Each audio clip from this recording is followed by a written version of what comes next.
দুপুরে রান্না বান্না রেডি। চলুন এবার ভাতটা দেখিয়ে দিই কী কী রান্না করেছি। আগে বলেছি তো, এখন রান্না কমপ্লিট, সেটা দেখিয়ে দিই। এই দেখুন, দিয়ে দিলাম। ওর বাবা তো রবিবার করে শুধু ভাত খাবে বলেছে, 1 বাটি ভাত। আর আছে এই উচ্ছে ভাজা, উচ্ছে মানে করলা ভাজা। আর করেছিলাম মাছের মাথা দিয়ে কুমড়ো, পুঁই শাকের চচ্চড়ি। ওর বাবা ভীষণ খেতে ভালোবাসে, তো একটু বেশি করেই দিয়ে দিলাম। আর দেব মাংস, লাল লাল ঝাল ঝাল মাংস। এই দেখুন আমি মাংসটা কী দিয়ে কাটাচ্ছি, দেখেছেন? দেখুন একবার, আলু ছাড়া তো মাংস অসম্পূর্ণ। রবিবার দিন কোনো নেই, এক টাইম ভাত খায়। আর এই হলো 2 পিস মাংস আর 2টো আলু।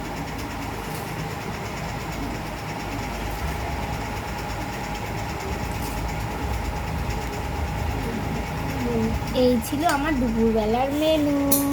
কেমন হয়েছে জানাবেন কিন্তু। টাটা।